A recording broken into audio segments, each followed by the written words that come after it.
All right, hello, Jason. How are you? I'm great, Avish. Nice to be here with you. Absolutely. Thank you for having us here. I'm super excited to talk about a topic that I feel like I've only recently learned about, probably in the last year or two, and have really started incorporating into my work already. And then you reached out to me about something else, and we got to talking, and then we have this weird connection, which maybe we can share with people later. But Yeah, I think we first, have to. before we get into that, for people who don't know you, could you just share with us kind of the 1 minute sort of bio slash overview of who you are and what you're doing these days? Yeah, so Jason Eisner, I grew up in Poughkeepsie, New York, which we'll get to later, Woohoo! and currently live in LA. And I'm the co-founder and managing partner of a consulting firm called Aristotle Performance. And we specialize in psychological safety, training, development, awareness programs, measurement.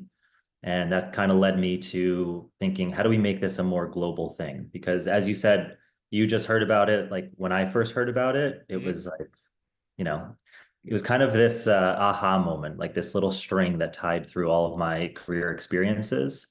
And you get into this and you start finding, oh, there's other people that care about this. So I created this event called Psych Safety Day. So it's a global virtual event on November 20th. And it's going to be 4 hours, 12 different speakers, two stages, and Amy Edmondson, who is to me the queen of psychological safety, Yep. is going to be our keynote at the end of the session. So yeah, really excited for that. And that's how we ended up connecting. Yeah, that's fantastic. And yeah, and Jason and I connected because Jason reached out to me, saw what I did, and thought it might fit in well with the event, and we got to talking. And yeah, it's before like I hadn't put anything out there about psychological safety. He just saw the yes and idea, and you just thought, all right, this would probably work. And then I'm like, oh, I already talked about this a bit. So Yeah, yeah, and actually, when you mentioned that Amy Edmondson was going to be speaking there, it just added this like massive level of credibility to your event that you're doing an event yeah. about psychological safety, and you got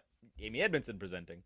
Yeah, and because we're going to throw this term around a lot, I think it's good just to kind of define it and let people know what it is, since most people won't know.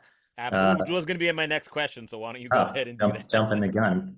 I mean, when you first learn about psychological safety, you learn Amy's definition because she's a Harvard Business School professor, she's a researcher, and she kind of came across this idea when she was studying hospital teams. And she was looking at hospital teams and how many errors they made versus what was the performance, what was the outcome of their patients. And so she's tracking errors and patient outcomes. And she was finding that the more errors a team made, the better their patient outcomes. Mm-hmm. So very counterintuitive. It's like, how does that make sense? So what she actually found was that it was not just that they were making errors, but they were reporting errors. Mm-hmm. And there was teams that were covering up errors and ultimately had worse patient outcomes, and there was teams that were reporting errors, leading to better patient outcomes. So it's really this idea of, do we tell the truth?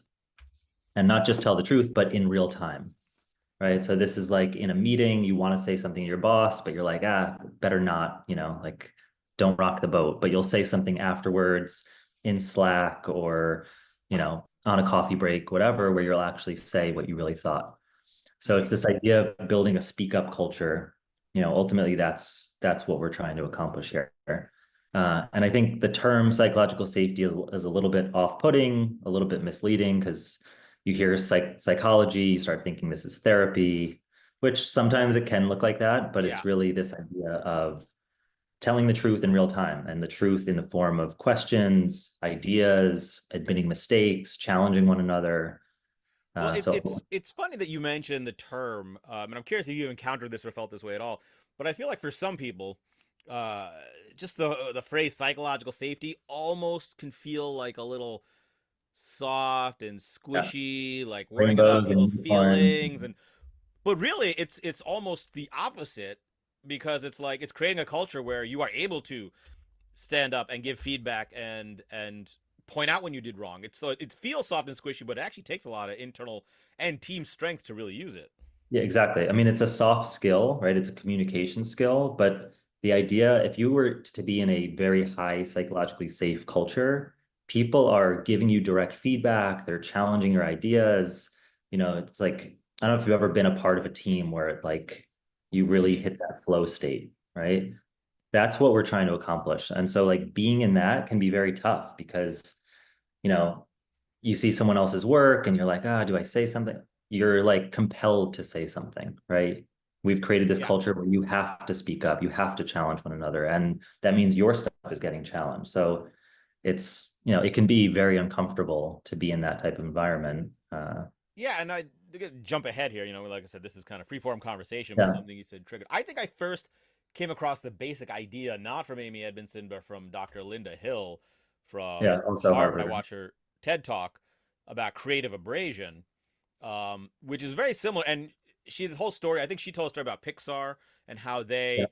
when they're working on a movie, they just rip it to shreds like every day. But and I think some leaders will hear that and be like, yes, that's the key. Is everyone needs to be tough, and we need to just like be willing to.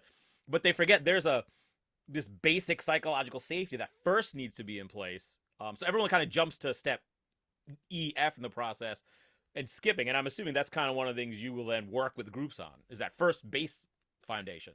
Yeah, first it's like how do you build that? But then also, you know, it's not just ripping each other to shreds because what does that do for the next time? Right. Right. So I always think about like when you're in an interaction with someone, is the way you're behaving encouraging them to speak more or discouraging them?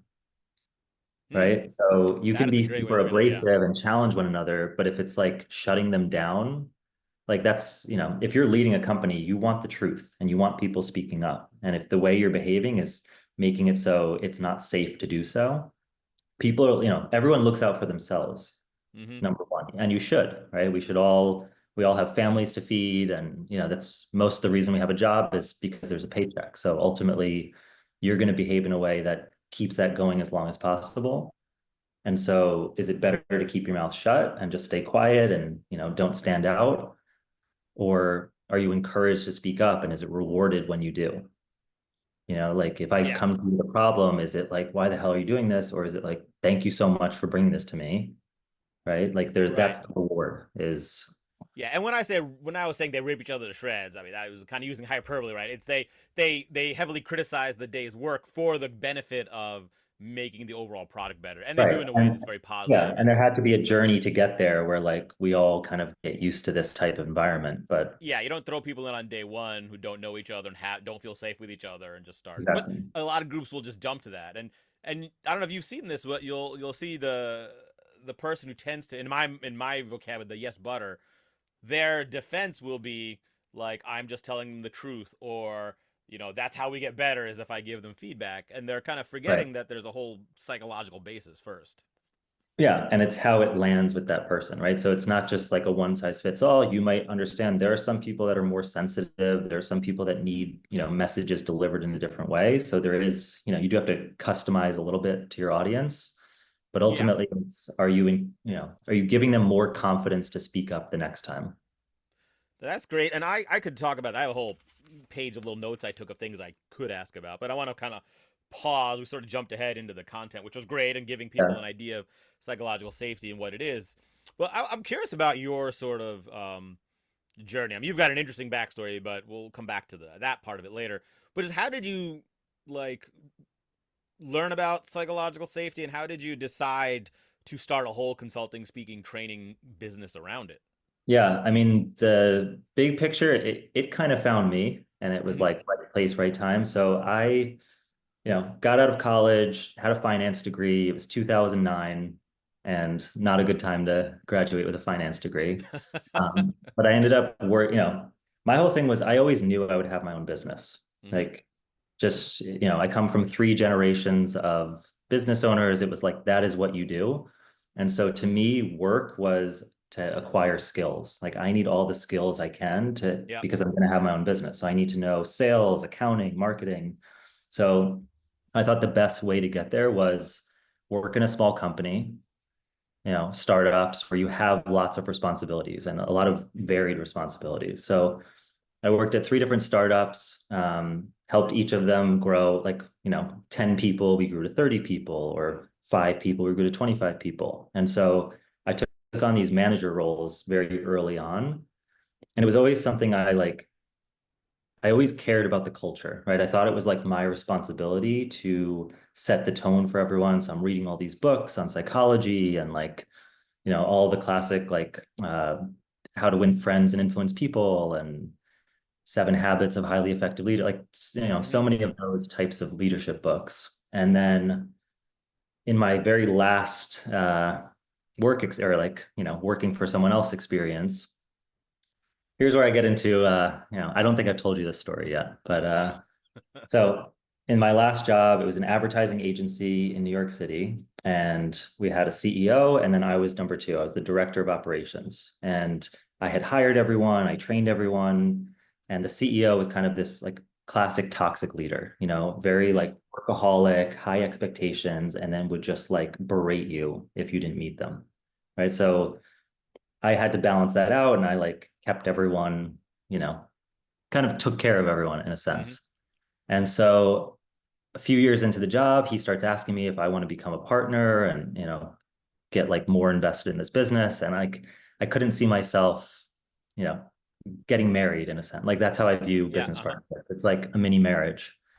And we're out at the Game of Thrones symphony at Madison Square Garden. We had gotten Love like it. 3 tickets. And I get a call from one of the employees, very concerned, like in a panic. And he tells me, I was going through my memory card, like trying to upload photos. He manages social media, and he found these old pictures and videos from the bathroom. Oh God. And I was like, "What?" Like this was I was on intermission at this concert, and I'm like, "What?" Like so confused, and immediately I kind of knew who did it, right? Because CEO talked like I knew a lot about this guy, so I pulled him out into the hallway, and I was like, did you do something, did you do something you weren't supposed to with cameras in the office? And like the look on his face, like I knew he had been found out. So that led to me reporting it to the police. Police never did anything, shockingly. Wow. And then I had to let the staff know, which the company blew up like overnight. We went from like this thriving, we had tripled in the last 18 months to overnight, no one felt safe, right? Yeah. And the solution that we found at the time was to have him leave for 2 weeks. I came and I took over and just I came up with a plan basically of because these people they live in New York City, they couldn't just leave their jobs and like cut Right. their paycheck. So, but they also couldn't work there. So I quit my job. I took on this role for 2 weeks as like interim CEO, managed a plan. And then when that was done, I thought, what am I going to do? And because I had spent so much time coaching the employees and reading all these books, I thought I wanted to pursue a coaching business. So I did executive coaching for like a year, and I joined this site called Numi, which is like a coaching directory. Mm-hmm. And because I had gotten so many reviews and testimonials, they reached out to me and they said, we want to meet you. Like, no one's gotten this many reviews this quickly. And they invited me to their first ever psychological safety training. I had no idea what it was, didn't know Wow. anything, but I just thought, like, a lot of times when opportunities show up, it is that, just saying yes to them. So I flew to Vancouver, did this training, and I was like, I just decided to go all in on it. I thought, like, this is the thing. This is what has differentiated the successful companies I've been at, the ones I enjoy working at versus the ones you just like go home miserable and can't wait to leave. So yeah, I just thought like this is the thing. And I started a company, partnered with this guy, Neil, who I'd met at the training. And Mm-hmm. then we've spent the last 5 years building out a certification program, creating like different trainings. And now we've been all over the world working with companies on how do you build psychological safety from the team level at the organization level. So I Wow. would say That's like crazy circumstance, I don't know anyone else that's experienced that in a workplace. no, that's crazy. I had not heard that story from you before. Yeah. And so was it? Did he just come back to work after 2 weeks and like? Yeah, so the plan, I mean, the way I structured it was I told him, you can't afford to lose all these people. Like, one, I can't believe the cops never showed up. Yeah, Like, they, I filed a police report. They said we have to follow through on this. They never did, which is insane. that is insane. And then the plan that we came up with was I told him, you can't afford to lose these people, pay them 50% more as like a 90-day contract. And I told them, you can't afford to leave your job right now. Why not like take a 50% pay bump and use this time to start looking for a new job? Wow. Like that was the agreement put in place. Everyone got this big pay raise. They did their tasks and stuff.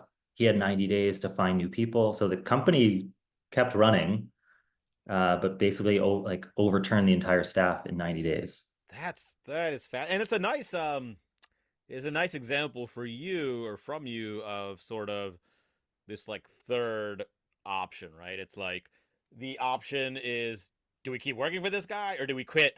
But you kind of found a way that help, like it sort of saved the company and it saved the employees, and like maybe no one was ecstatic with the situation, but Yeah. everyone kind of survived, succeeded, and came out better than they would have otherwise. Yeah. I think in a world where you don't have rent to pay, everyone would have just quit, Sure. right? Right. And when you They get the they would not reality of have the worked for world, this stuff. Yeah. that's And cool. right. And I think, and that's kind of become like, the win-win-win has become a mantra for me. It's just like that, you can look at any situation and think, how do we win? How do we lose? I always try to think like, what are everyone's wants and desires? And like, how do we balance those so that everyone comes out a winner in a sense? Yeah, And then, that's such an easy it's such an easy approach to think about when you're not in the thick of it. yeah, And then being able to do it in those scenarios is like that's I think when the real like test is. yeah. I mean, that's a time like, a lot of it's now when I was in it, it was insanely stressful. I didn't sleep for 3 straight nights. Mm, Like it was just, and now it's become a story that I can tell, but it doesn't have that same emotional kind sure, of resonance. But yeah, very stressful time, but it's quite an origin story. yeah. All right, I want to get a little bit into your process, if that's okay. Kind of when you go to work with a company, kind of what are some of the things you do that maybe some listeners can take away. Before I do that, I wanted you to share why you named the company Aristotle Performance. I know, but just for people who are unfamiliar with the story, kind of give us a backstory as to where that name came from.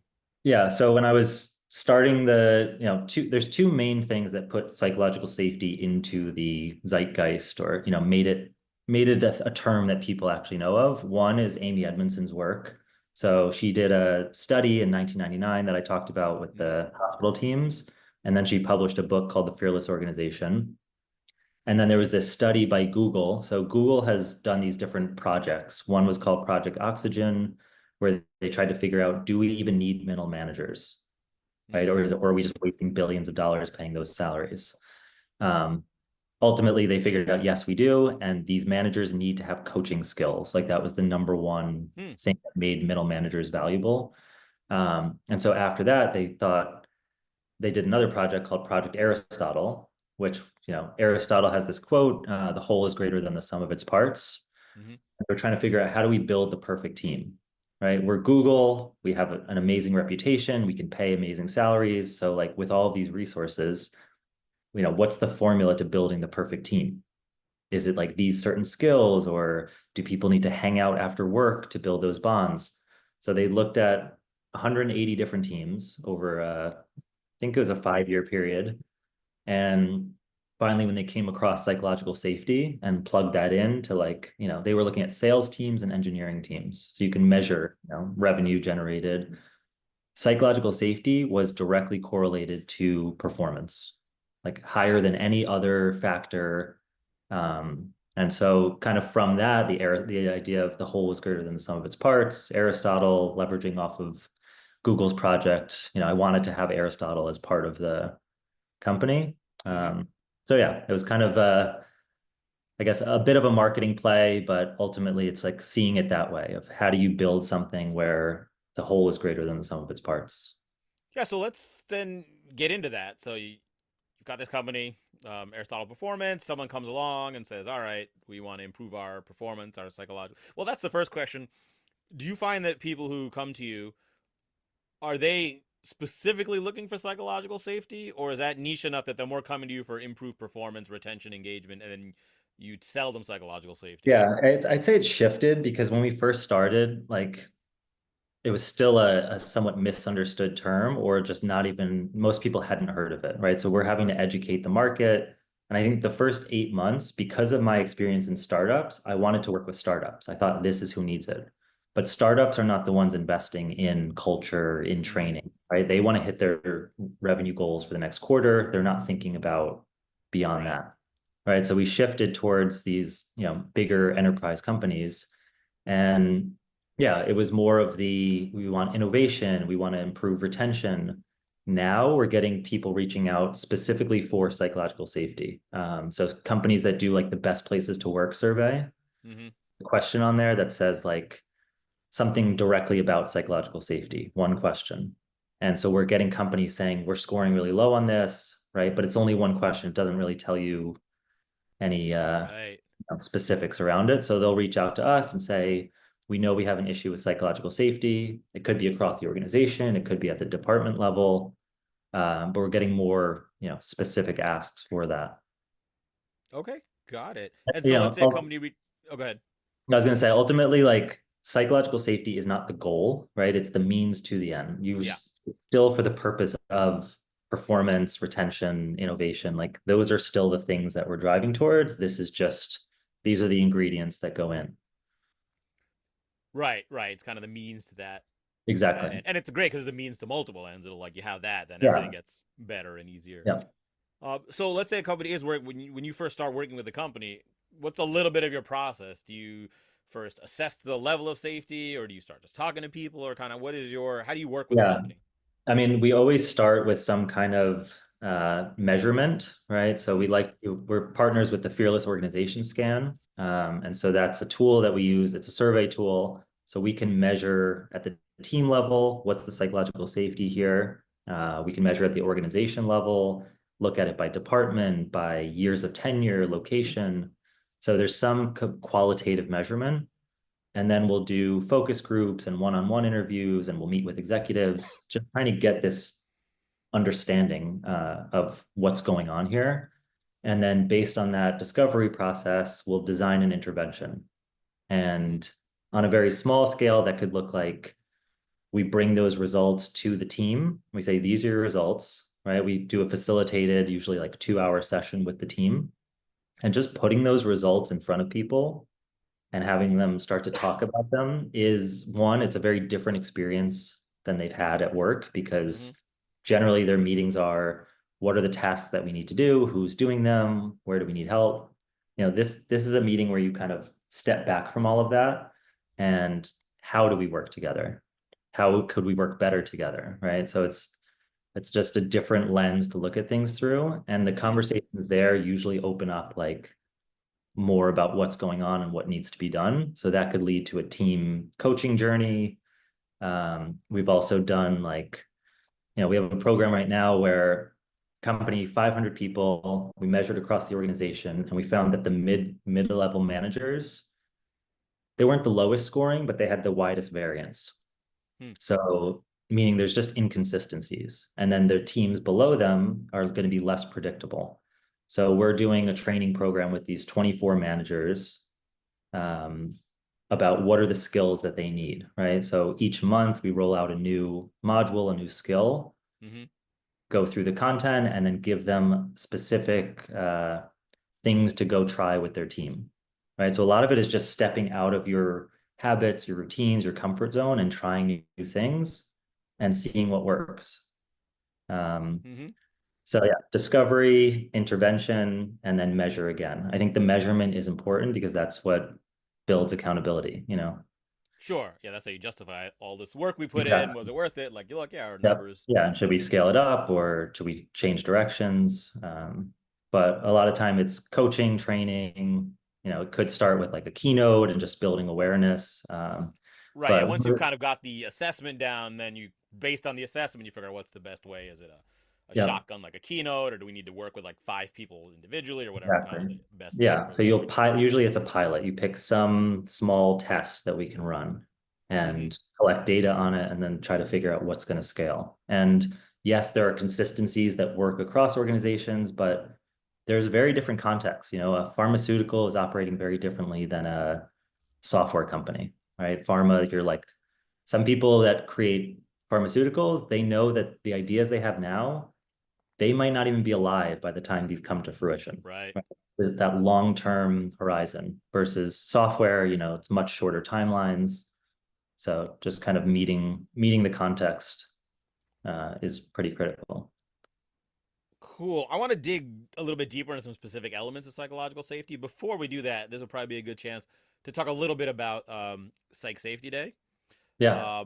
So we've talked a lot now about how you work and what psychological safety is and why it's so beneficial.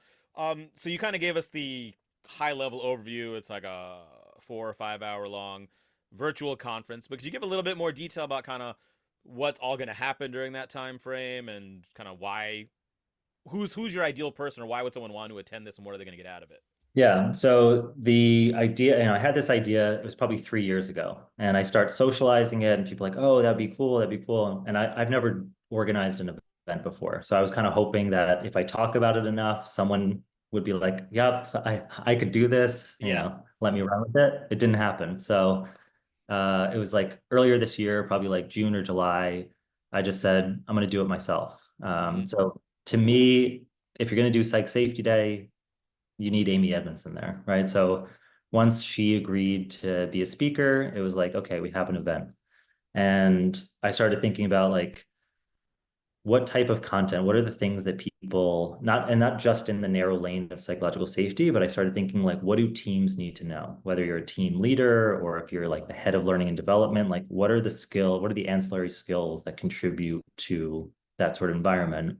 And one of those I was thinking about was like if teams had more improv skills, Mm-hmm. like that's what you need for brainstorming. That's what you need. You need that sort of mindset to be able to challenge one another and create that flow and that learning environment. So like that's what led me to reach out to you. I literally searched improv keynote speaker, and Well, I'm then glad I came up. yeah. Um, so yeah, we have you speaking there. And then just over the last 5 years, I've met a lot of people through this work. So some of the speakers are from organizations. So we have two people from Google that are speaking. Mm-hmm. Just, I was curious because they did this study. Well, what's changed since then, right? That study was published in, it's now like 8 or 9 years ago. So like what's changed since then? What have they learned since then? So we have people from Google talking about how his leadership shifted there. Mm-hmm. We've got two people from Boehringer Ingelheim, which is a pharmaceutical in Germany. So they rolled out this like 3 year long innovation ambassadors program, which they had like this 5 year plan and they achieved it in a year and a half. So Wow. like what did they do that they can share with other HR leaders, in terms of how it works? Mm-hmm. Um, trying to, and I have this other guy. His name's Michael Allison. He's like a polyvagal theory expert, which had never heard of this phrase, but it's like, when we experience threats or, this, like even in the work environment, that idea of like, do I speak up or not? Before you process it cognitively, you experience something in your body, Hmm. right? That's our initial reaction. Your palms might get sweaty, like your heart starts to race a little bit. So his whole study is on the nervous system and kind of how you control that so that you can perform at your best. And he works with like top tennis players and NBA teams. And yeah, to me, it's just like he's got super interesting ideas about how do you perform in the moment. That's fantastic. So I'm this is one of those rare events where I'm looking forward to speaking and presenting, but also just participating as an attendee because every one of these topics just sounds, interesting and A for me to learn personally for myself, but B also for the type of work I'm doing. So, Yeah, I um mean, I hope I get to to see them all. Like I know I'll be doing lots of like yeah. behind the scenes stuff, but like I've curated these speakers because these are who I want to hear. Yeah. So to me, the audience, we have about, I think there's about 400 people signed up right now. We Oh, got that's five fantastic. people for the event, and it's a mix of HR leaders, so like head of learning and development, head of talent. We've got a lot of just like team leaders that want to learn leadership skills. And then you have the whole like coaching and consulting world who's like always looking to accumulate knowledge and skills that they can go and help their clients with. Got it. So that was gonna I guess you already asked. I was gonna ask like who the types of people. So if you work in HR, HR leaders, HR professionals, any kind of team, manager, executive, anyone who leads people. And then, like you said, Yeah. the coach, consultant, speaker. Yeah, and there's also a lot of like university. I've seen a lot of .edu people have signed up. So like a lot of Mm-hmm. university people that want to learn from Amy. We have another guy I should mention. This guy David Sampson. So he's a biological, or he's like an anthropologist. So studies like human nature and all these things. I heard him on a podcast, loved what he was talking about, and basically internet stalked him and got him as like that was like kind of my proudest speaker acquisition because it took some recruiting and he was just someone I listened to, appreciated, and now he's going to Mm-hmm. be speaking. So yeah, it's like a really awesome list with like nice variety, but it kind of all ties into this, topic. Fantastic. And that's going to be on Wednesday, November 20th. Yep, And 9 so, a.m. Pacific, 12 p.m. Eastern, and it's a 4-hour event. 4 hour event. And so, if you want more information on that, I've got a link on my website. If you go to avishparashar.com/safety, that'll send you to the page. And Jason also set up a code to know where people came from me. So it's Avish 15, AVISH 15. Not only will that let him know that you came from hearing me here somewhere, but you'll get 15% off if you use that code to sign up as well. So sign up for a quick question for people wondering. It's a virtual event. Is it going to be recorded? Are people who maybe can't attend the whole thing live or not be able to attend live, are they going to be able to watch it afterwards if they can't? Yeah, so virtual event, I also got this software called vFairs. So it's like this whole immersive 3D environment. So like when you log on to psychsafetyday.com, it's not a normal web page. It's like this 3D environment that you click around. So I'm hoping that that adds like That's a cool. nice element. So it's not just like a really long Zoom. And then it'll be recorded. There's 2 tracks. So like even if you're there live, you're not going to be able to see everything. So we'll send all the recordings, or if you have to miss part of it, totally okay, because you'll have access afterwards. Ah, fantastic. Kind of a no-brainer at that point. So if you're listening to this, remotely interested in this topic, or even if you had never thought about this topic but are like, I want a stronger performing team, I want a better culture, I want more retention, engagement, innovation, and if you just want to hear some really cool speakers, not tooting my own horn, but just a lot of other great speakers as well, check it out. avishparsha.com/safety will take you there. All right, cool. So getting back into this, and I could talk about this stuff for a long time, but I would like to now selfishly turn things to myself. Talk a little bit about, because I resonated so much with the idea because everything I read about it, like, oh, that's just yes and, oh, that's just yes and. Yeah. So the one thing I've been saying in my keynotes when I do touch upon this topic is, I read kind of one of Amy Edmondson's definitions about it's the belief that you can raise an idea, concern, question without being criticized, or that you can take risks without being Yeah, punished. without a fear of repercussions, like you're going to be Exactly. punished for it. And then what I'll say is, in my parlance, in my verbiage, it's basically saying that you feel like you will be responded to with a yes and. It's just Exactly. if you raise a question, concern, or criticism, instead of saying, yeah, but just focus on your own work, or yeah, but it's not a big deal, you'll be met with a yes, thank you for bringing my attention, and what can we do about it? And tell me more. And I think so. You bring up a kind of important point because it's like it's not so binary, right? Like we can look at the spectrum of yes and to yes but. Mm-hmm. And most leaders, most people that have teams that are not performing well, it's not because they're toxic. It's not because they have this intention of like, I'm gonna punish people every time they speak up. Like it's in the nuance, right? It's in the Yeah. messy middle. So one example of that, like a classic phrase that you hear from managers is, don't come to me with problems, come to me with solutions. Yeah. Basically, like that is not giving people confidence to bring up mistakes, questions, concerns, right? But the idea was, no, I was just trying to tell people like think for yourselves. I was trying to empower them, right? So there's this like intent versus impact. Yes. Um, And I love so how I, you said the one thing with the, I think it was the Google with the middle managers, almost directly to that example. Like they discovered that middle managers are important, and the main thing they need is to coach. yeah, So instead of saying come to me with solutions, not problems, it's like if you come to me with a problem, I'm going to coach you on how to solve it, or like yeah, Come to me with Instead of saying, problems, come come to to me me with a with solution, say, solutions. hey, Lloyd, let's talk about what do you think we should do about this, and let's coach that through. Yeah, right. I might have the solution, but if I'm a great manager, I'm trying to guide you to get there so that you can fish on your own. Like I'd rather teach you to fish than give you a fish. Yes, and I love that. And what I find with the transition from but to and curious if you see this when you're trying to get people to behave in more psychologically safe ways, is it's always more efficient in the short term to say yes, but Yeah, to do just it like it's quick, yourself. boom, boom, boom. But the long term benefits of taking that time now just pay off in spades down the road. Yeah. And I think that's the mindset you have to have. So I kind of talk about like finite games versus infinite games. Yeah. Mm, So a finite game is like chess, two players, a fixed board, right? There's a winner and a loser.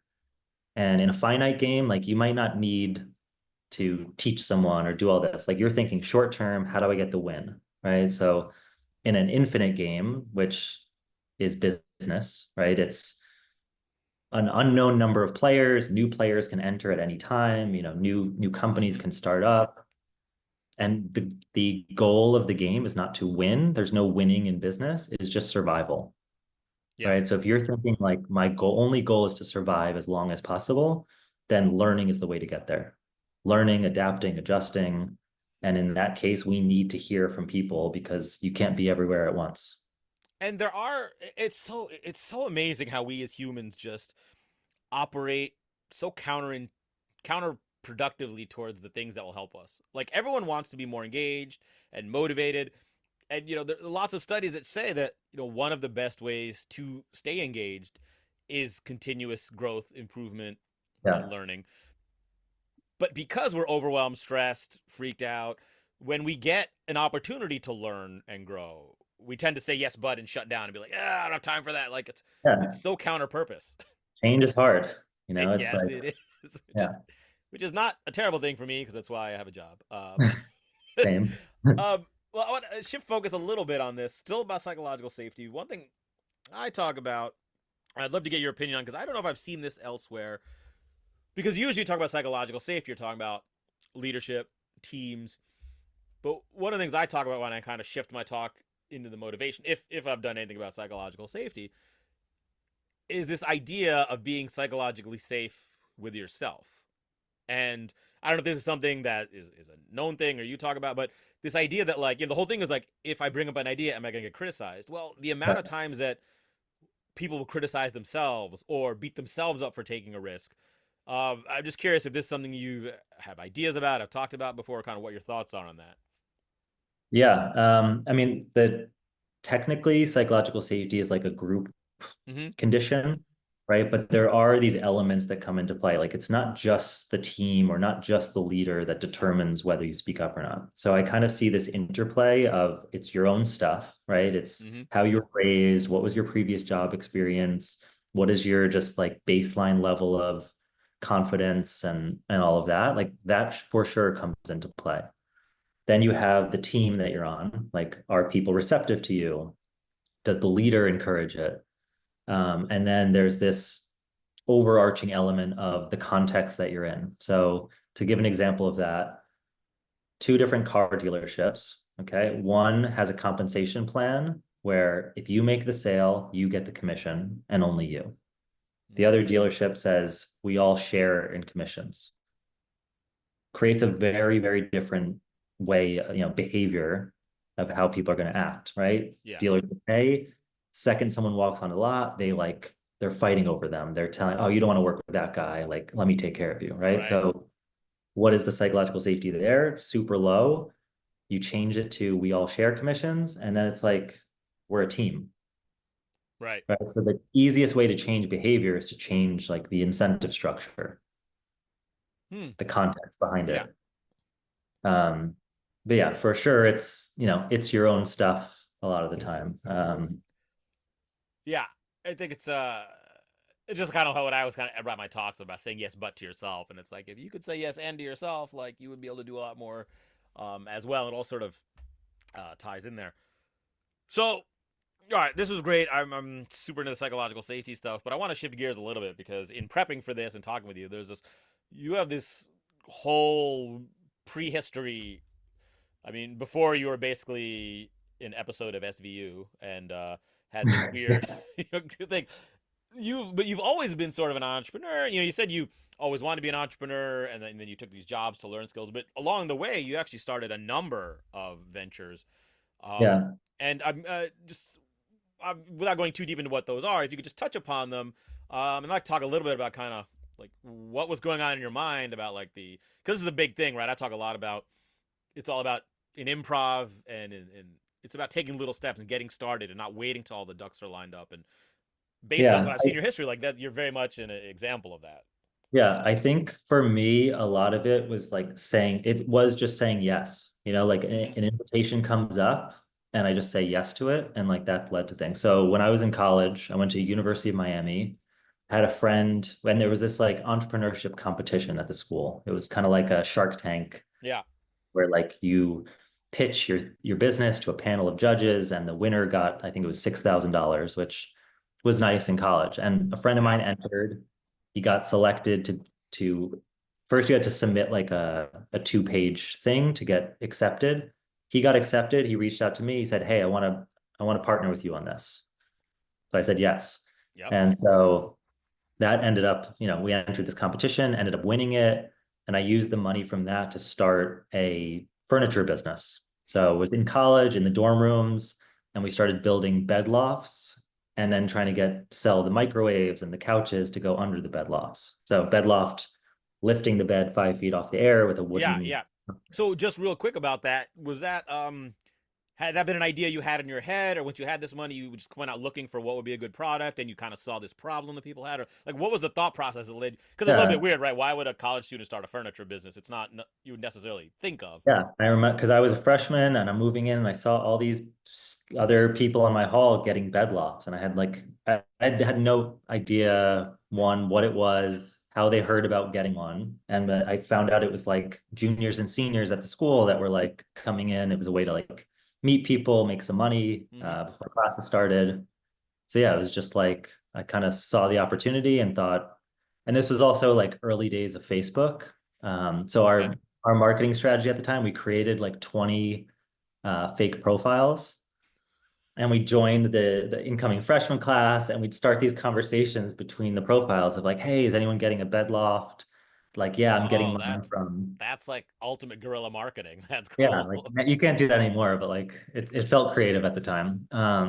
So yeah, we did this furniture business for a couple years and that helped me pay for the expensive life down in Miami. Mm-hmm. And then when I was like 24, I used to cut my own hair as another way to save money. And I ended up creating this product to help you cut your own hair because the back is always the hardest. Sure. Yeah. So I like had this idea, there should be some kind of like template guard so that you can't mess up the line.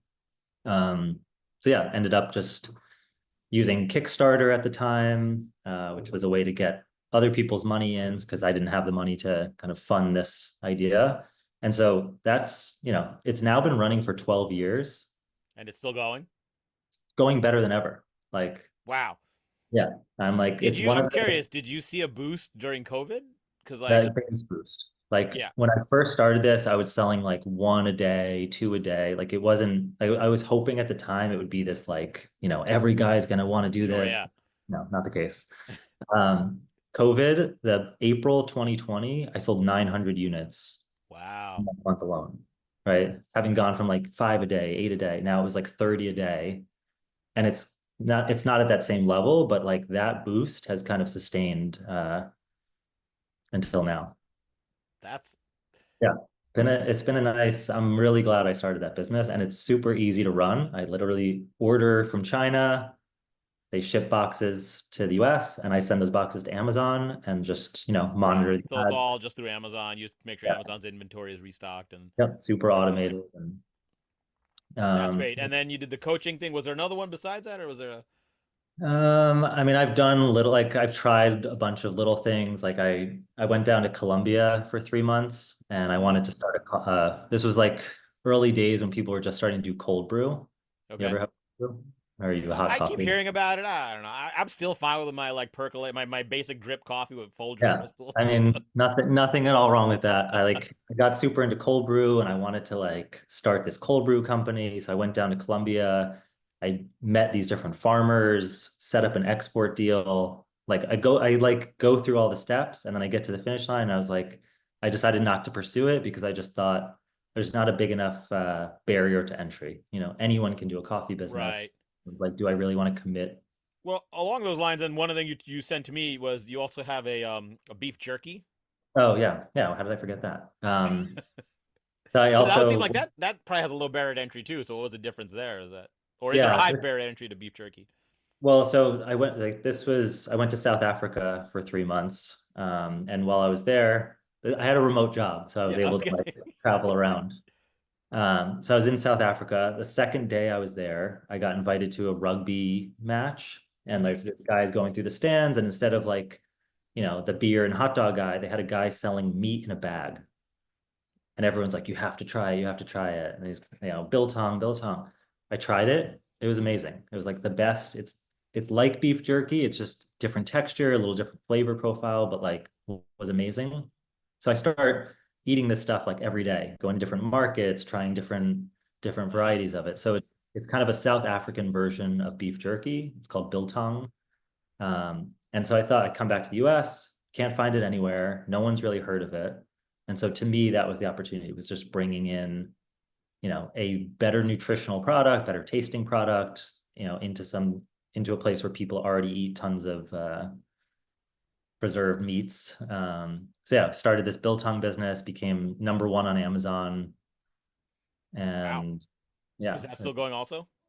No, I ended up closing that one because so we were selling like 20 to $25,000 a month of this product, Hmm. but the margins were kind of low and yeah, it I was feel like just with a food product, that'd probably be a little more time intensive than the haircut one because you would have to like, there's a lot yeah, and more like to it. these boxes, I would ship them to my apartment, and so now my apartment is filled with freaking boxes of meat and like it was just a lot of work and I was going to the post office every single day, shipping out orders. It was like it became a lot of work for not enough return. So, So we're kind of coming up to the end of our time, but it's such an interesting journey, and there's a few lessons that sort of jump out at me. And I'm going to throw a few out there, and you maybe yeah.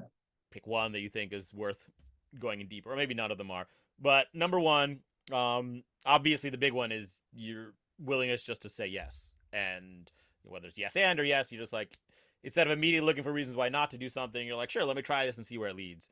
Yeah. You also mentioned you kind of in passing that there's a bunch of things you did that failed. And I think, and I was a guest on a podcast recording one earlier today, and it's one of the things I said in improv, you have to be willing to fail. And oftentimes, the more you fail is the more likely you are to succeed. So I think that's like you're not afraid to fail. You try stuff that didn't work. Um, I mean, I don't like fail. Like, yeah, I think I still have to improve my relationship with failure, but I think it's just a willingness to try, yeah, yeah. Maybe and I would willingness to say, try is another. Willing to fail might be too heavy for people, but willing to give it a try. yeah, and And it may work, it may not, but like, I and what I think, love is that in your kind of along those lines in your coffee story, and I say this when I talk about saying yes and it's like you're not setting anything in stone. You took steps down the path. It's not like, but you got to a point where you're like, all right, you know what? I've decided this is not the thing I want to do. yeah, And a lot of people would not be willing to do that. They'd be like, oh, if I get on this plane to Colombia, like I am committed in this path, and I don't know if I want to do it. It's like, well, take the steps, and right. you can always then later. But if you never start, you can never say yes. You just got to get started. Yeah, and I think, to me, these things, like whether they've succeeded or failed, like you still learn so much. Like the fact that I started like the only reason the biltong business was that did that well on Amazon was Hmm. because I did the other Amazon business. So it's Yeah, like which you is the other learn point I these make, which is that skills. often I'm taking action. You're not going to. You may not end up succeeding the way you intended, but that might be the open the next door for you, or Exactly. give you the skills for the next thing. Yeah, and like when I started the hair product one, like Hmm. it didn't start as a success. Like it didn't make enough money for me. It paid for lunch every day. Like that was how much money. Now it pays for rent. So, but because I started that, I end up, okay, this isn't working. I start looking for jobs. that was the reason that I got hired. They loved that I was entrepreneurial and had started something. So it's like each thing, whether it works or not, it does lead to something else. Yeah, and it's just I think just doing stuff and little things. Like I talk a lot about taking little steps. Like you don't have to do the whole thing, but just Yeah. and I think everyone's not everyone. A lot of people just wait until they have the really big idea or until everything's set up before they get started. And I think it's a great example. Like you've tried so many different things, and they all, whether they whatever degree they worked or not, they all sort of led you to this point in your life where you've got like multiple successful enterprises, and but Yeah. each And I one think, needed to be started. well, and each one, if you would have told me like this is everything you're gonna have to do to get there, like if you look at it as one package, like you'll say no. That's too much to look at. But if it's just like you only have to take the next step. Yes, You get one there, hundred then you take. percent. So I think that's a big thing is just being able to break down your like what are all the components and like which ones are doable immediately. And I'd like to sort of reconnect this to our listeners because there's probably a few people listening who have an entrepreneurial spirit. And I think I kind of have this belief when we didn't really get into the creativity piece, but when the creativity, like our subconscious directs our creative thoughts and sort of what you're focused on. It's pretty obvious that you, from a young age, your mind was always in entrepreneurial direction. Like you Yeah. see a problem or a new product and you're like, how can I bring this to the masses? How can I scale this? Yeah. Right. As an improv comedian, I'm often like, what's the humor in this? Like what's the funny response to this? Or for me, it's more about like, how can I take this and apply it to a personal situation? Um, and so, and I'm not sure if I have a question here, but I'm just extrapolating to the listener who's like, I'm never gonna be an entrepreneur. I just work my desk job. But I think we all have something. You can see how you feel about this. We all have some direction in our lives. Maybe it's entrepreneurial, maybe it's speaking, maybe it's coaching, but it could be for you just being a great parent or excelling at your job. But I think the same principles of like say yes to opportunities, even if you're not sure where they're going to lead. Take little steps. Incorporate everything that failed to make the next thing better. Like I think though, even if you're never an entrepreneur, never start a beef jerky business or hair Yeah. cutting machine, like those same lessons can apply in any area. Yeah, I think, yeah, 100%. I mean, I think a lot of people want to be entrepreneurs, right? Like Mm-hmm. a million times I've heard, oh, I have this idea. Like so many people have ideas, and I think people would love to have side businesses. And I think we just overcomplicate things. So like I've helped probably 10 to 15 people start little side businesses. And that doesn't mean they're full time and making tons of money, but it's like it's just turning that idea into some kind of reality. Um, people put just so many walls in front of themselves. Oh, I need a patent. Oh, I need like Yeah. $20,000. And like, you don't need that much, right? Like you just have, it's just that willingness to take one more step. Love it. That is fantastic. All right, we're just about at the end of our time. I got one more question for you, which I'll get to in a second. Before I do that, let's say people want to learn more about you, about Aristotle performance, maybe as an executive or HR person listening who's like, oh, we could use some of that psychological safety at our organization. What is the best way they should learn more about you and connect with you? Yeah, for psych safety stuff, whether it's training, development, measurement, you can go to aristotleperformance.com and reach out there. If you're interested, if you are interested in that entrepreneurial journey and you want some help along the way, you can go to jasoneisner.com, Eisner. And yeah, I'd be happy to hear from you. Like I really do, like meeting new people and not saying it's going to go anywhere, but if something here has interested you, happy to hear from you. Fantastic. And if you are interested in joining the virtual conference on Wednesday, November 20th, that's 2024, in case you're listening to this in the future, go to avishparashar.com/safety. Enter the code AVISH15, AVISH15 at checkout. You get 15% off. It will be recorded. You'll be able to access it later. If for whatever reason you have to miss some or all of it, you can still access it. And real quick, I just don't want to leave people hanging. I alluded to this earlier. You found me straight through a Google search, and that's or a Yep. LinkedIn search or whichever. Reached out, we got to talking, and then we had our first call to talk about whether I'd be a good fit for Psych Safety Day. And I'm like, oh, and tell me about yourself. You're like, oh, I grew up in Poughkeepsie, New York. To which I said, well, I grew up in Poughkeepsie, New York. And Yeah. you said, oh, Which yeah, I went to a high school called Spackenkill High School. I'm like, wait, I went to Spackenkill. So just by chance, you're in LA, I'm in Philly. When I said we've got this strange connection, we Yeah, and both I had the was experience trying to there. calculate like what are the odds of this because you graduated with probably 100 in your graduating class, right? It's something Yeah, like there's, that. I think it's 129 was my graduating class. Yeah, and mine was 145, right? So Hmm. we're talking like there's only been 4,000, 5,000 graduates of this school, right? We're in Yeah. a country of 330 million people. Like, what are the odds? Yeah, and yeah, it's a pretty small high school relative, and I meet people who are familiar with the Poughkeepsie area, maybe been around there, but never Yeah, randomly met someone who went to Spackenkill. So that was yeah. And another random thing. So one of the other speakers at Psych Safety Day, his name's mm, Kyle Emick, also a uh-huh. Spackenkill grad, 2000. Really. So there's three of us that are going to be part of this. Which I That's reached out to the Poughkeepsie Journal to like tell them about this, but I didn't hear back. I was gonna say, it was like, does the Spangler High School have like a school newspaper? Like three Yeah, Spangler actually, grads are doing this, so I mean that's pretty um, cool, right? that's pretty cool. All right, last question. I asked this of everyone. I do what I do because I honestly believe the world would be a better place if everyone started with a default mindset of yes and instead of yes but. Yeah. I think everyone would be better off. So I'm curious for you, what's a small thing that you think if everyone was better at or did just a little bit differently would make the world a better place? I mean, not too like I just think people, yeah, like one step at a time. I guess if I had one, billboard message, it Mm-hmm. is one step at a time. And I think so often we put this thing in front of us and we make it insurmountable. And that's why a lot of people don't do things. So really it's just breaking things down into components and just consistency is the key. I love it, and that is a 100% right along with an improv comedy message. So great way to finish. Uh, Awesome. Thank you, Jason. If you liked what he said, go out, check out his stuff, AristotlePerformance.com, JasonEisner.com, and be sure to join us at Psych Safety Day, AvishParashar.com/safety. Thanks, Jason. This was Thank fantastic. you. Yeah, awesome. Appreciate it.